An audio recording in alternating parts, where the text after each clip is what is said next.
Les textes liturgiques du dimanche 27 février 2022. Première lecture.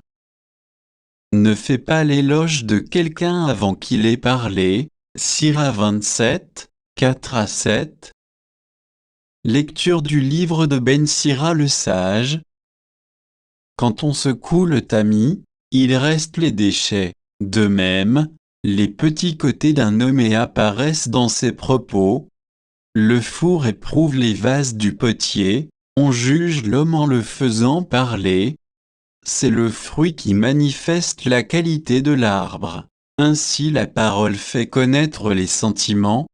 Ne fais pas l'éloge de quelqu'un avant qu'il ait parlé, c'est alors qu'on pourra le juger. Parole du Seigneur. Psaume. Psaume 91, 92, 2-3, 13-14, 15-16. Qu'il est bon de rendre grâce au Seigneur, de chanter pour ton nom, Dieu très haut, d'annoncer dès le matin ton amour, ta fidélité, au long des nuits.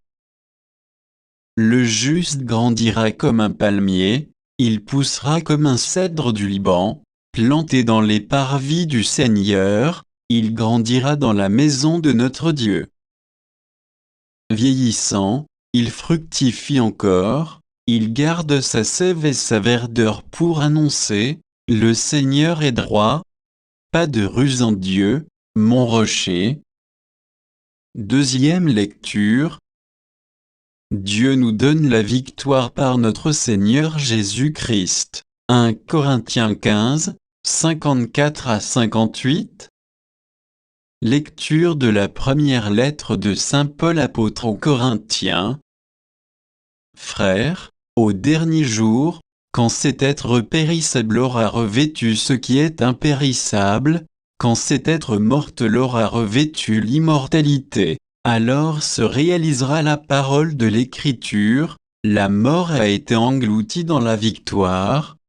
Ô accent circonflexe mort, où est ta victoire? Ô accent circonflexe mort, où est-il, ton aiguillon? L'aiguillon de la mort, c'est le péché. Ce qui donne force au péché, c'est la loi.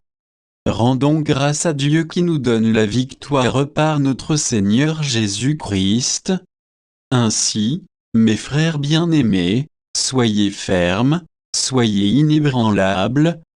Prenez une part toujours plus active à l'œuvre du Seigneur, car vous savez que, dans le Seigneur, la peine que vous vous donnez n'est pas perdue. Parole du Seigneur. Évangile. Ce que dit la bouche, c'est ce qui déborde du cœur. Luc 6, 39-45. Évangile de Jésus-Christ selon saint Luc.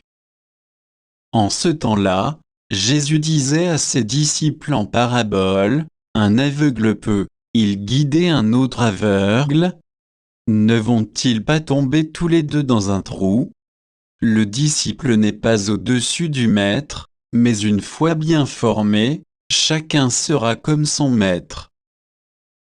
Qu'as-tu à regarder la paille dans l'œil de ton frère, alors que la poutre qui est dans ton œil à toi, tu ne la remarques pas? Comment peux-tu dire à ton frère, frère, laisse-moi enlever la paille qui est dans ton œil, alors que toi, même ne vois pas la poutre qui est dans le tien? Hypocrite, enlève d'abord la poutre de ton œil, alors tu verras clair pour enlever la paille qui est dans l'œil de ton frère. Un bon arbre ne donne pas de fruits pourris, jamais non plus un arbre qui pourrit ne donne de bons fruits. Chaque arbre, en effet, se reconnaît à son fruit. On ne cueille pas des figues sur des épines, on ne vendange pas non plus du raisin sur des ronces. L'homme bon tire le bien du trésor de son cœur qui est bon, et l'homme mauvais tire le mal de son cœur qui est mauvais. Car ce que dit la bouche, c'est ce qui déborde du cœur. Acclamons la parole de Dieu.